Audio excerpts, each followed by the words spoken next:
हे नमस्कार दोस्तों, मैं मनोहर कुमार आप सबका अपने इस यूट्यूब चैनल में स्वागत करता हूँ।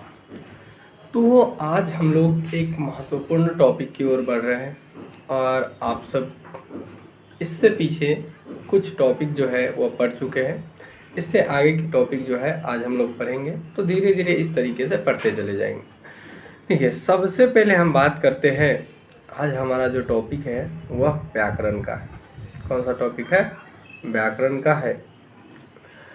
आप लोग जब पढ़े होंगे तो उस समय व्याकरण मेरा एक टॉपिक रह गया था। व्याकरण से पहले सारे टॉपिक को कवर कर लिए थे। सबसे पहले मेरे पास सवाल उत्पन्न होता है या सवाल उठता है कि आखिर व्याकरण की हम बात करते तो व्याकरण होता क्या है? व्याकरण कहते किसे हैं?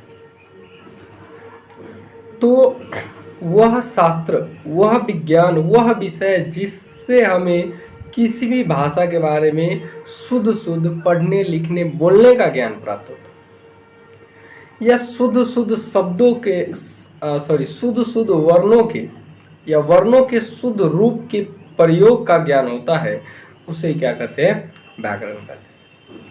अंग्रेजी में ग्रामर कहते हैं। एज फॉर एग्जाम्पल, जैसा कि हम लोग देख सकते हैं कि अगर हिंदी वाले वर्ण यानी देवनागरी, आपको बताए थे हिंदी लिपि या देवनागरी लिपि दोनों के नाम से प्रसिद्ध है।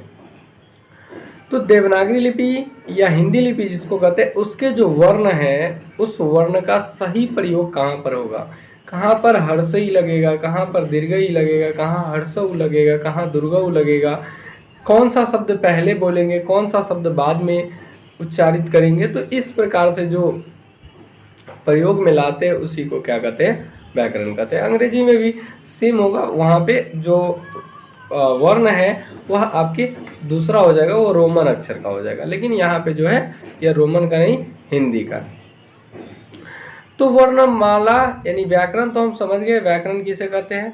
तो जो वर्णों के यानी जो वर्णों के सही ज्ञान, क्रमबद्ध ज्ञान, या कहाँ पर कौन सा वर्ण यूज होगा उसका ज्ञान हमें प्राप्त जो कराता है उसे क्या कहते हैं? व्याकरण कहते हैं। सवाल यह उठता है कि व्याकरण के इन सभी तथ्यों का अध्ययन करने के लिए हमें कितने खंड की आवश्यकता पड़ती है?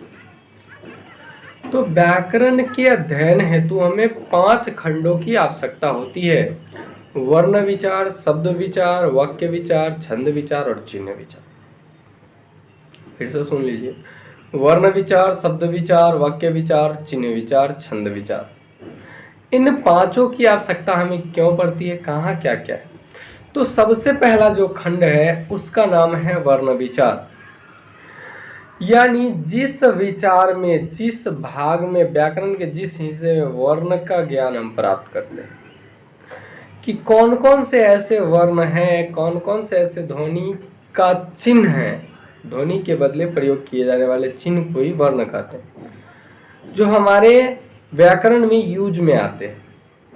आपको हम एक बात बताए थे, हमारे हिंदी वर्ण जो है, देवनागरी लिपि जो है, एक लचीलापन है इसमें, और हिंदी भाषा में भी किसी भी भाषा को एक्सेप्ट कर सकता है, और यह एक ऐसा लिपि है जो किसी भी बातों को लिख सकता है।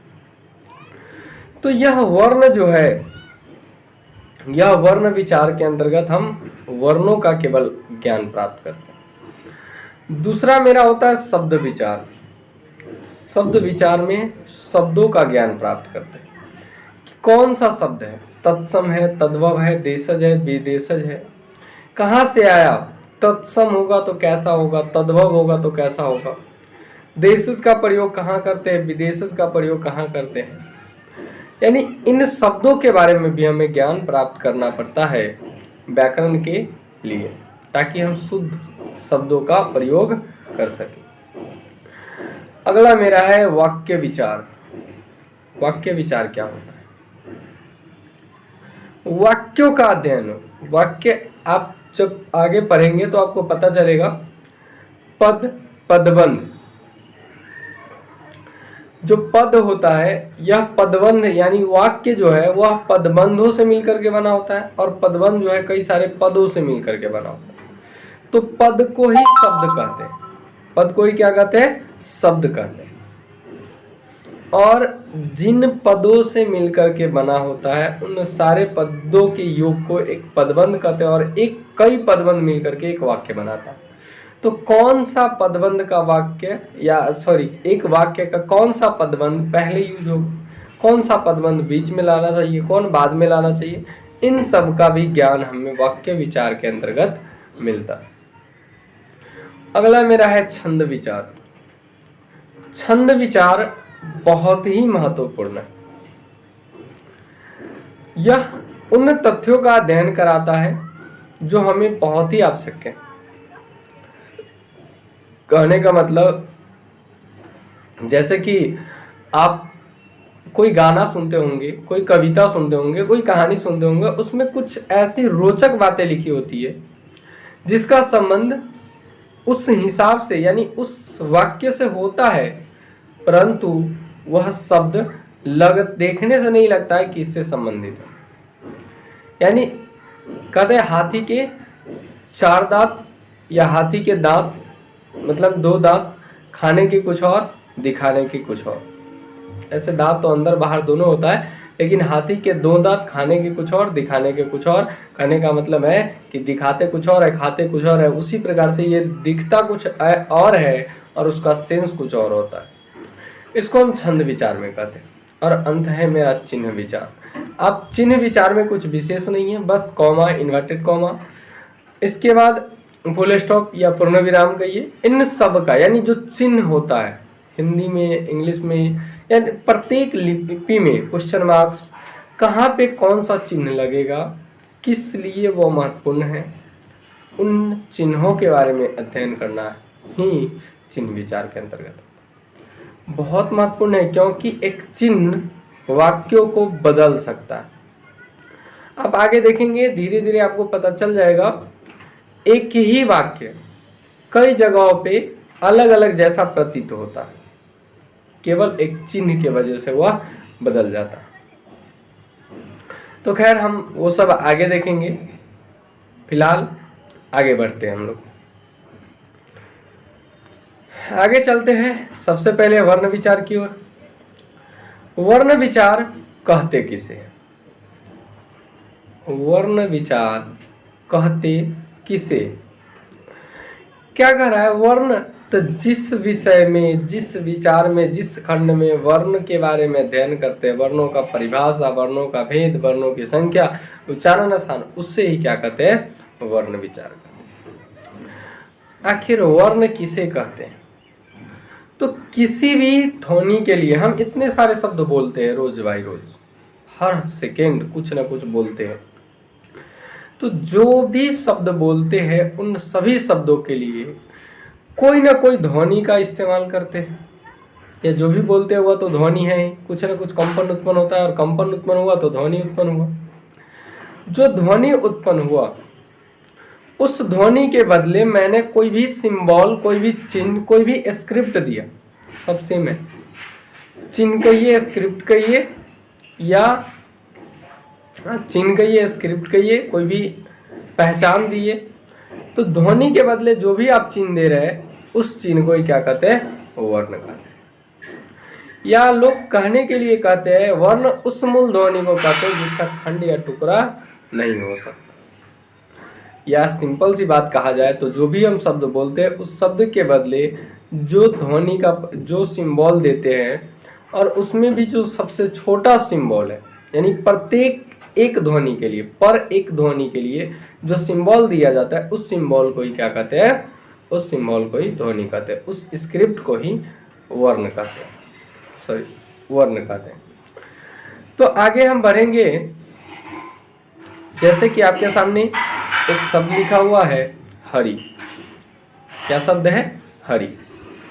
अब हरि में आप देखेंगे कि हरि में कई सारे ध्वनि हैं। ह, अ, ह के साथ क्या आ रहा है? अ, क्योंकि ह जो है किसी का सहायता ले रहा है, यह आगे पता चलेगा। फिलहाल इतना जानिए कि ह किसी का सहायता ले रहा है, र है और ई है। तो हरि में 4 ध्वनि मिला हुआ है। हरि में कितने ध्वनि मिला हुआ? 4 ध्वनि, यानी इन 4 ध्वनि के मिलने से कौन सा शब्द बना है? हरि बना है। तो यही 4 ध्वनि जो है वो वर्ण। यही 4 ध्वनि जो सबसे न्यूनतम ध्वनि है वही क्या है, वर्ण है। और उसके लिए जो वर्ण के लिए सिंबल दिया गया है वो आपके सामने इस प्रकार से है।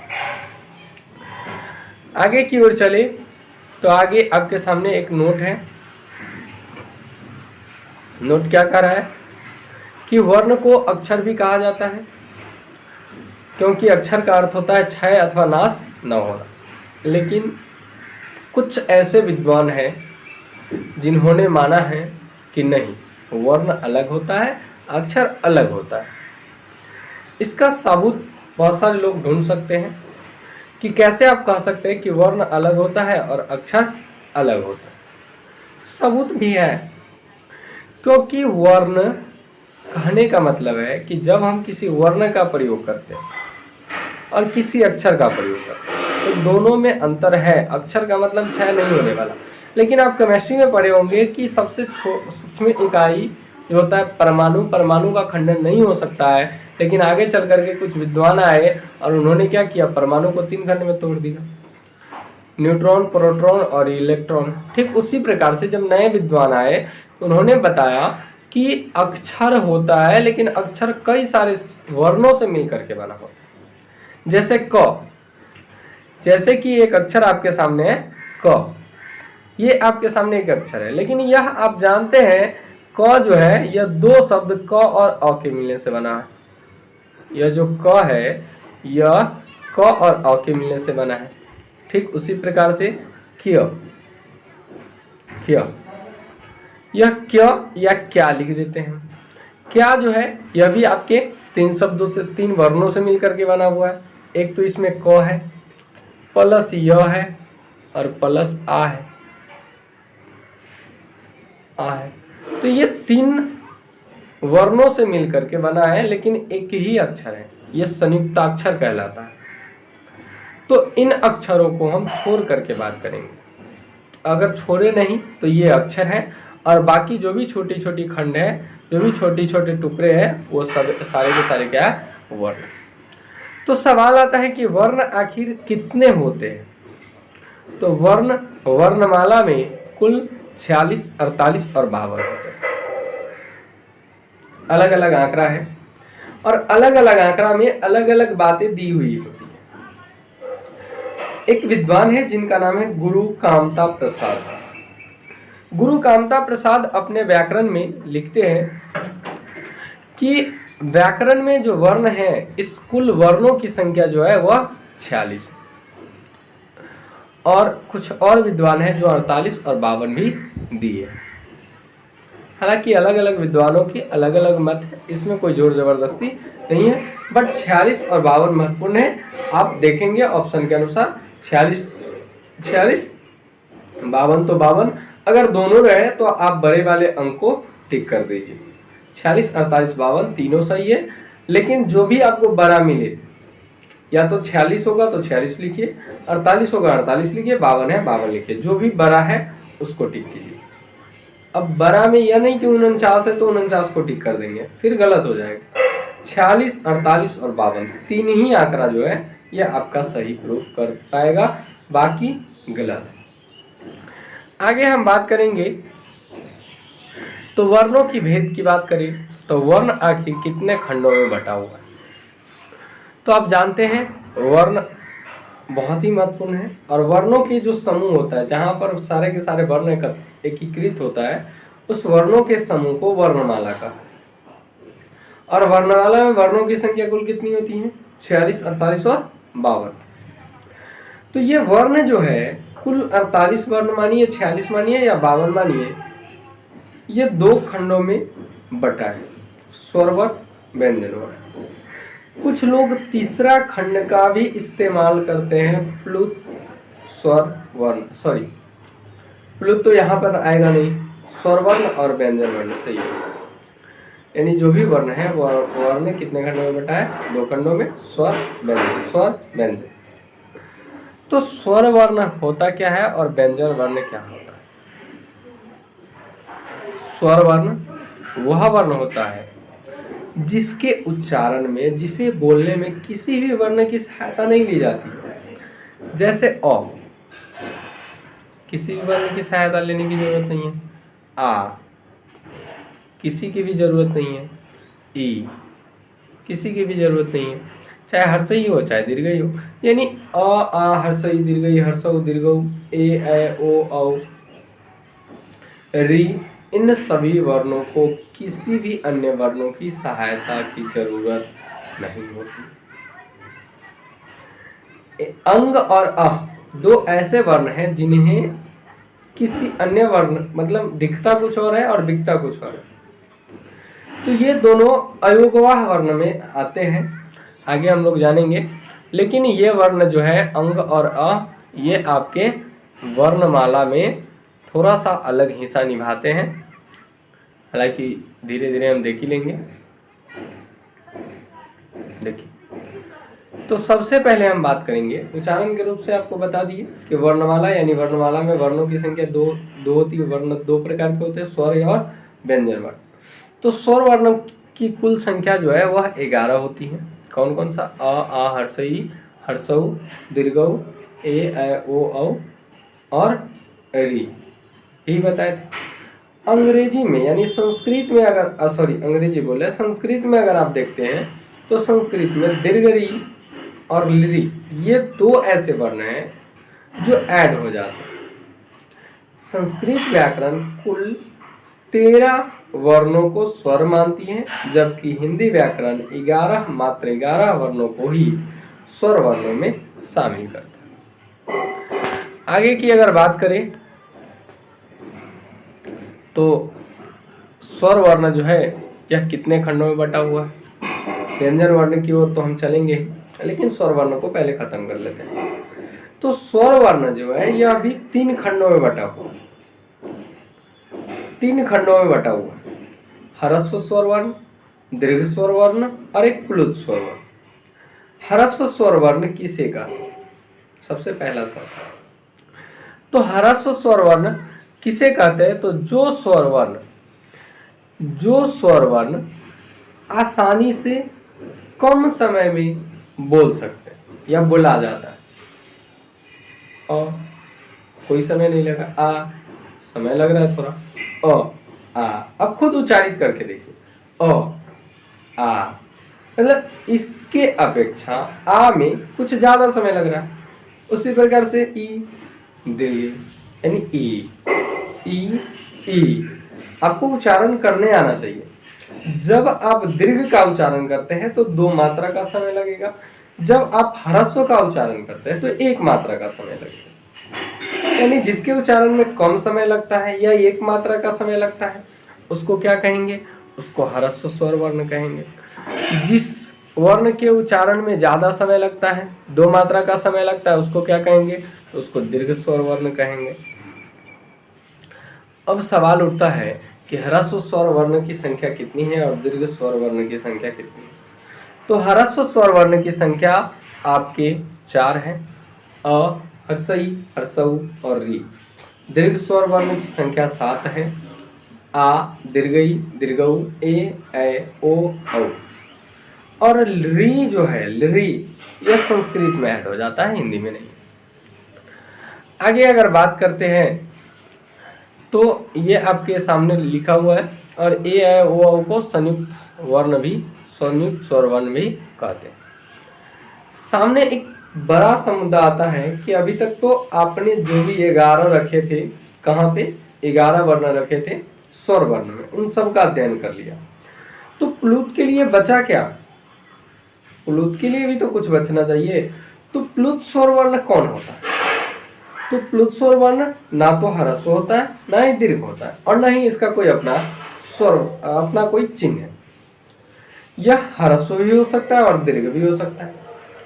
यानी जिन शब्दों के, जिन वर्णों के उच्चारण में 3 मात्रा का समय लग जाए, यानी उच्चारण होने वाला है कम समय में, लेकिन संबोधन करने के संबंध में, किसी को हेंगियाने के संबंध में, गलियाने के संबंध में, या कहीं लड़ाई झगड़ा में हकलाने के संबंध में जो टाइमिंग है वह टाइमिंग बढ़ जाए।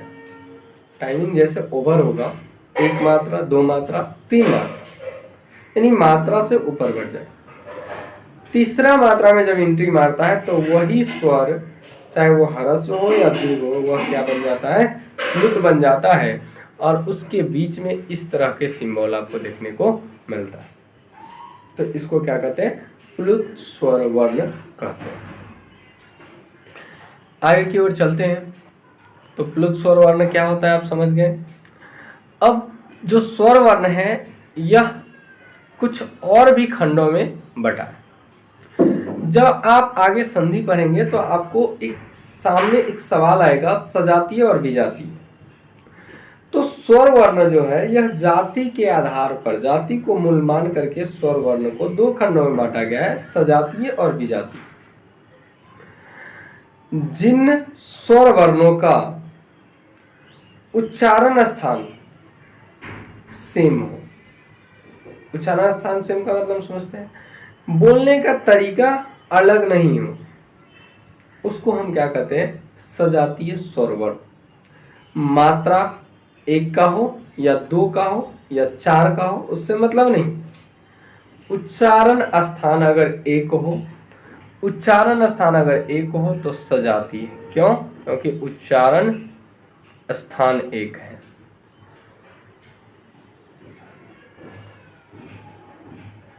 एक उच्चारण स्थान अगर एक होगा तो वह क्या होगा, सजातीय होगा। और जैसे ही उच्चारण स्थान बदलेगा वह क्या हो जाएगा, विजातीय हो जाएगा। जैसे कि आपके सामने रखा हुआ है अ आ, अ आ, कहाँ से, कंठ से। ई दीर्घ, हर्ष ई दीर्घ, तालाब्य से। उ दुर्ग, उ मतलब ओष्ठ से। तो आप ऐसे भी समझ सकते हैं, जब आपके उच्चारण स्थान हम आगे बताएंगे तो बुझा जाएगा। और आ जो है ये दोनों कंठ से उच्चारित होते हैं, ई जो है वो दोनों तालाब्य से यानी तालु से उच्चारित होते हैं, और उ जो है ये ओष्ठ से उच्चारित होते हैं। तो इनका उच्चारण स्थान सेम मिला। अब देखते हैं विजातीय स्वर की। तो विजातीय स्वर वर्ण क्या होता है, तो जिनका उच्चारण स्थान जो है यह अलग होता है, उच्चारण स्थान ये सेम नहीं होता, अलग अलग होता है। इसको क्या कहते हैं, विजातीय स्वर। जैसे कि अ ई, अब देख रहे हैं अ कंठ से, ई तालु से, अलग अलग है अ ई। उसी प्रकार से ई उ, ई जो है तालु से, उ जो है ओष्ठ से। तो इस प्रकार से इसका जो है उच्चारण यानी हर्ष, यह क्या है कि एक मात्रा के साथ एक मात्रा हो या दो मात्रा के साथ दो मात्रा हो, उससे मतलब नहीं है। उच्चारण स्थान सेम होगा तो सजातीय, उच्चारण स्थान अलग होगा तो विजातीय। चलिए, तो हम लोग स्वर वर्ण का अध्ययन कर लिए। व्यंजन वर्ण की ओर आगे अगले वीडियो में मिलेंगे। तब तक के लिए आप सबको धन्यवाद। जुड़े रहिए हमारे साथ। हिंदी में इस बार 90, 95 इस प्रकार के मार्क्स आए हैं। उम्मीद करते हैं आप मेरे साथ जुड़े रहेंगे, तो अगले बार आपका रिजल्ट 90, 95, 100 के बीच में होगा। तो हमारे साथ जुड़े रहने के लिए अपने दोस्तों तक, अपने भाइयों तक, अपने छोटे छोटे बच्चों या बुजुर्गों या गार्जियन, चाचा, अंकल, भैया, इन सब तक इस वीडियो को शेयर करने के लिए आप सबका दिल से धन्यवाद।